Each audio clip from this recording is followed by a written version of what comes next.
Hello and a big welcome to the channel We Are Sorted Food. Today I have a selection of trending or newsworthy products and we're going to taste test, discuss and share our opinions on them to see if they're worth the hype.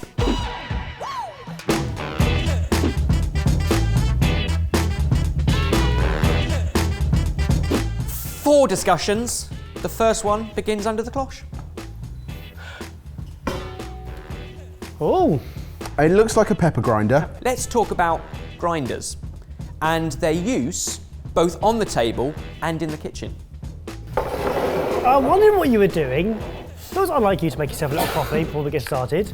This particular one is Cinnamon Dream by My Coffee Spice. So it is a handheld mill or grinder, but it is filled with sugar and spice instead of the salt and pepper that perhaps we associate.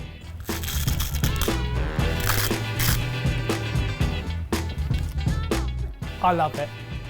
I really like that. Of course you do. You don't like the taste of. You don't like the taste of coffee. I really like that. I'm not particularly a huge fan of that very product you have there, but the idea of it got us thinking. So I went online and bought a range of grinders and have filled them with our own things. Oh, he's been curling, hasn't he? Oh, he has been. He's been watching the Olympics. 2 mills. One is full of some lightly toasted spices, and one has got cocoa nibs and some cane sugar. So think where else it could take you. I mean, something like a furikake mixture or shichimi togarashi, that one. And just for transparency, Barry, the one you're holding, was £4.50 a meal, and Jay, the one you're holding, was £9. Interesting you're starting with a sweet one. I'd have thought you'd gone savoury first. In the right application, it works really nicely as a little extra flavour bomb to go on top of something without having to think about, well, let's get the chocolate out, cut it all up or grate it, and I'll try some sweet potatoes. So what's in here? Selection of spices that we've lightly toasted off. So I believe there is some cardamom, some cumin seeds, some coriander seeds, chilli. Straight away. Yeah. Fills the air as well. Jay, I imagine if you've got a big hunk of meat, you've suddenly got like a rub. Any kind of barbecue rub for barbecue meats and stuff like that, you could put that into a mill and it becomes more convenient. So for me, it's convenience and the ability to personalise and do almost like a signature blend yourself. That's why I thought it was quite interesting. And we came up with a few ideas, but there are literally countless. Could you see yourself having a selection of blends in various mills? Before today, I said, no, you're crazy. But now having tried them, I realise how simple it is. Also, I'm guessing quite cost effective in terms of you can buy quite a few different spices, whole spices, and then create lots of different blends from it. I think it's annoyingly smart from Ebbers. Yeah.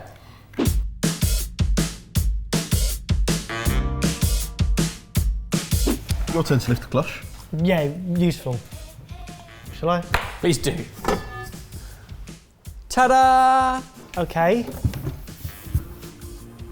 Bread maker? Yeah. Oh, it's by Sage. Twist the lid off, have a look inside. I'm telling you now, it's not an ice cream machine. It's not going to churn that. It smells. On top it says, change filter, cooling, grinding and drying. It smells like gone off food, if I'm honest. Still looks like a ice cream maker, yeah. The conversation is home composting. And this machine is an example of one that you can have inside. We know that food waste is a massive problem. And in fact, we've done so much work in kind of structuring smarter recipe packs that limit the amount of fresh food you buy and throw away. But there will always be an element of food waste, things you just cannot reuse. That might be onion peelings, that might be eggshells, that might be scraps of a plate if someone hasn't quite finished their meal, like that's, you're not gonna reuse that. So this is one of the solutions to minimising that organic food waste. Everything there is compostable. So there's eggshells, there's coffee grounds, there's some kitchen, not the spoon, there's some kitchen roll that you might have used. Kitchen roll? It's just paper, isn't it? Have the machine plugged in where you want it. Sure. And then have the bucket in your preparation area. And basically, as you have trimmings you basically slowly fill it up. It could be banana skins if you don't want to make banoodles. And you can always put the lid on it, which is going to keep it from smelling in your kitchen.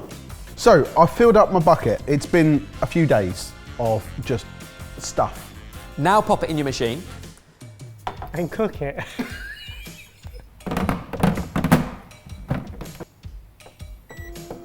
So it's now going to work out what's in there and how much drying it needs to do. Basically, it dries and grinds up all of the inside and then cools it. Now, if it's full, it can take 4 to 6 hours to finish, and then it'll beep at you and tell you it's done. But it's something you can have running overnight. It's something you can have running while you're out at work or whatever. Or it's relatively quiet. You could just have it ticking away like you would a tumble dryer, a washing machine. It's very, very energy efficient. The key is all of that organic matter that you put in there, if you fill it up to the line, will reduce right down to that. Oh, so you then take that, put it into your pepper grinder, and suddenly you've got instant seasoning. Is that Eber's seasoning there? Yeah, it's Eber's seasoning. Once you then have that, you've got a couple of options. You mix it into soil and compost to add nutritious elements in, because essentially that is full of wonderful organic matter, and then the natural bugs and microbes and worms in the soil will take it on board. Or you stick it in the bin, in your composting bin. We've certainly been using it pretty much every day that we've been doing some kind of food prep. There's always offcuts. At the end of the day, we plug it in as we go home. Next morning, we come in, we take it out, we tip it into our bucket, and we've collected quite a bit over time. It's a lot of Eber's seasoning.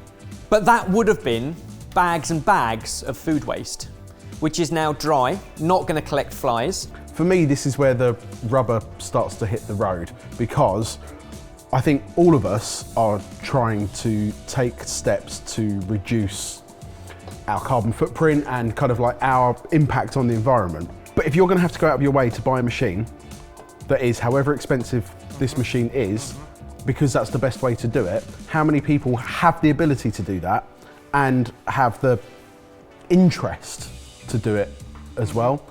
If we could reduce it down to quite literally a Tupperware or a small bag each month, rather than bin liners and bin liners, it could be someone on a bike with a little trailer on the back collecting the refuse rather than huge trucks. And then we come to price. How much do you reckon? This is somewhere between a posh bin and a coffee machine. $400? I had 300 in my head. Barry's closer. This particular one is £420.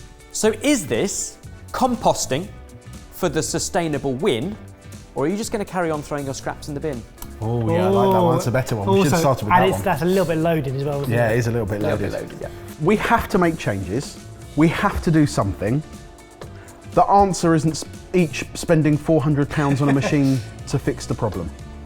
That is just so out of reach to 99% of people.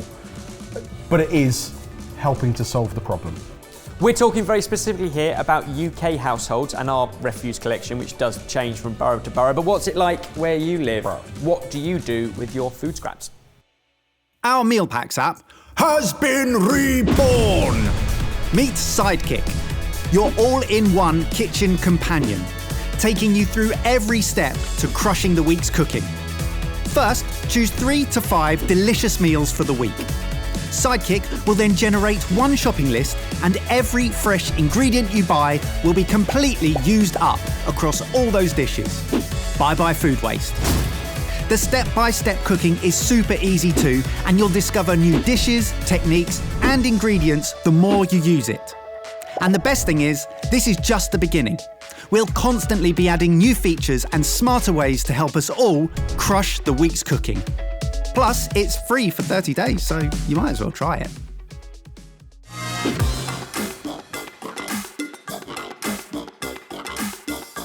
Another one that perfectly fits under the cloche. Can I? No, Why? it's my turn. Oh, sorry, sir.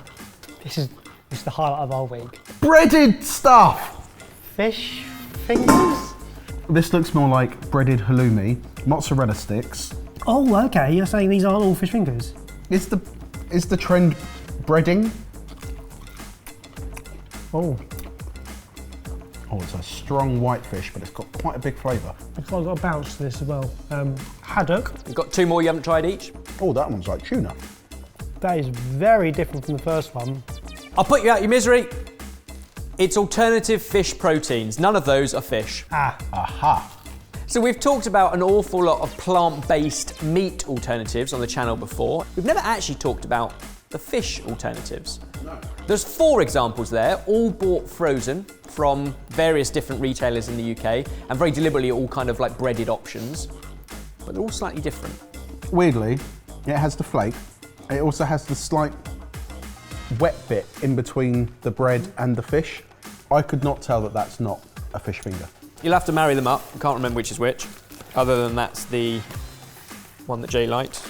That one is made with banana blossom, jackfruit and mushroom, plus some added soy and wheat protein. The corn ones obviously have some mycoprotein in there, although they are also an awful lot of wheat flour protein.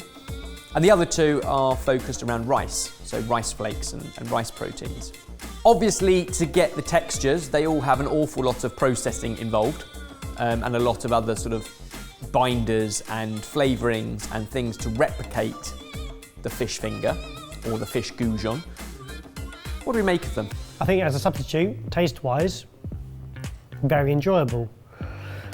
One of the reasons I have fish fingers at home in the freezer is because fresh fish is quite expensive, and sometimes I want to get the nutrients that I get from fish relatively quickly and easily, so I'll just warm up some fish fingers, like especially for Austin, he loves them. I would also say if you're choosing to eat it deep fried, like battered, it's not the most nutritious way to get it, but you're certainly still getting your omega-3s and those kind of proteins. These are made with proteins for sure, but it's a different nutrition that you're getting. I do have one question. Fish don't have fingers. It's always confused me why we have fish fingers. Now we're not making fish fingers, we're making fishless things. Why are we still using fingers as a term? So I think attention has been drawn to perhaps overfishing practices across the world and how perhaps it's not a great thing. Between 1970 and 2012, global marine biodiversity is estimated to have fallen by half. These are made in different countries and produced in the UK. Like, it's the same conversation that we have every time with, let's fix this problem over here. The fishing industry is generally quite bad. Cool, let's fix that.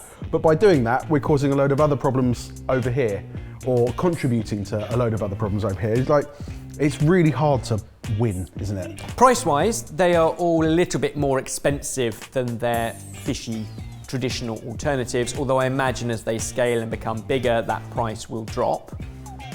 But I'm kind of with you, like, there are huge problems with our fishing industries, not across the board, but it kind of feels like rather than fix the problem and correct the problem, we just ignore it, consider it the worst thing ever, and go completely the other end of the scale, fishless, plant-based, and possibly end up creating more problems over here.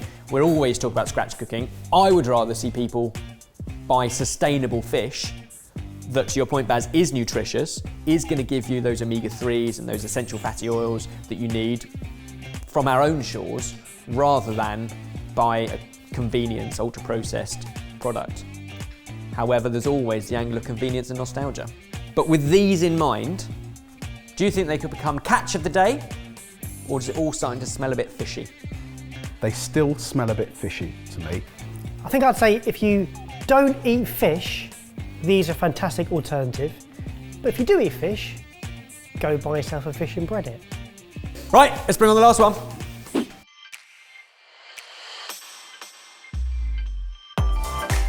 Great cloche game today. Yeah, you've done well. Is it my turn? It's your turn. Great. Wine? Oh, No. Keep it this way that round. is so trendy. Yasmin Silver Needle Bost. Oh, I've got milk oolong lao. That sounds like 3 random words put together. Yeah. These are wonderfully complex. They are kombucha. Oh, Aha, okay. never seen kombucha in a wine bottle. No. So these are 2 examples from Amma Brewery. They are low in alcohol, lightly sparkling and deliciously complex. A fine-aged fermented infusion for the modern lifestyle. And the main minds behind this project, so the two founders, are chefs Ramon and Danny, formerly of 2 Michelin star restaurant Mugaritz. So think Basque Country. And what they've done is crafted something that is deliciously complex to go with their 18-course tasting menu. That means guests can have a wine pairing and still be able to walk at the end of it. So I think there's 5 different brews in the range. We've given you 2 here because we are going to pair them with 2 different dishes. But to start with, pour yourself a little taste of each and remember which is which. Ooh. Hello. It's using milk oolong tea from Taiwan. I really like that. It doesn't have the funk of kombucha. No, there's no funk. Yeah, there's less of a sourness. Each bottle will still have the SCOBY in it, which they say you can either leave in the bottle or serve. That's up to you. That particular one is 2%. So they're not alcohol-free, but they are low alcohol. Oh, much more of an aroma. So this one, the Bost, uses jasmine silver needle. Oh, much 1.5%. More flavour, more silky. It's much sweeter. Yeah, honey and floral. And that's because they've used the jasmine flowers along with the tea. Would you like some food that they suggest pairs nicely with it? Yes, I would. Whoa! Thank you. Wow. Beautiful, right? What happened to Kush? Is he not here anymore? Slightly bigger portions than they might serve in an 18-course tasting menu. You got a death stare. But start with the savoury dish. Okay, all right. Which uses the pairing of Bost. So they recommend that actually it's the hints of honey, acacia and white flowers with a crispy, unctuous mouthfeel work with butter, grains, artichokes and pork loin. A pearl barley risotto, some artichokes and pork loin. That is spectacular. Now in for the Bost, which is jasmine silver needle. I'm getting so much more honey, Barry. Yeah. Again, the honey with the pork. The creaminess of it as well almost like makes the pearl barley feel a bit more richer. So yes, these are crafted by chefs who used to work in a 2 Michelin star restaurant, but they also work very closely with the tea expert, Henrietta Lovell. And they say that with nearly 20 years of experiencing the sourcing and tasting of some of the world's finest loose leaf teas, Henrietta's knowledge is second to none. Ever intrepid in her search, she works directly with organic farmers in some of the world's most remote places to find the tea that's grown, harvested and brewed perfectly for these fine, distinctive kombuchas. Try the dark chocolate and honey cake. So it's a honeyed chocolate ganache with some honeycomb and a chocolate cake. But combine it with the Lao, the milk oolong, hints of caramel, milky tea and cooked chestnuts. I'm not sure they could have taken a larger mouthful if they tried. Again, absolutely delicious, but still, I would say, very subtle. It's more of a palate cleanser. Yeah. It's a rich dessert. And makes you want to go back for more. Yeah. Whereas on the pork dish, after having the pork, I wanted more of the kombucha. So how much do we think per bottle? So we've had lots of interesting conversations before about where price gets attributed within drinks. And my previous experience was that it doesn't contain alcohol. Why would it have a similar price to an alcoholic drink? But you've rightly pointed out, the process is the same or similar and things like that. You might not be paying duty or tax on that ABV, but certainly the process is still as artisanal, if not more so in some cases. I personally would never spend more than £15 on a bottle of anything, really, at home. And I'd be happy to spend £15 on that, but I reckon it's coming in at more like £25, £30. I had £30 in my head. I think £30, but it could also be £5. We paid £26 a bottle. So definitely at the higher end of wine that you might buy off of a supermarket shelf. But if you're buying from a bespoke wine retailer, which this place was, it's kind of middle of the range. Last question then. Amma Brewery Kombucha, a sparkling success, or does it fall a bit flat? For me, a sparkling success. Something that I would like to try more of. And I 100% agree with the Spaff man. we end on a nice sparkly finish. But over to you guys. You've heard the opinions of our normals and myself, but what do you think of the 4 things we talked about today? Would you give them a go? Have you given them a go? Comment down below. Why aren't sausages called pork fingers? I mean, That is a very good point.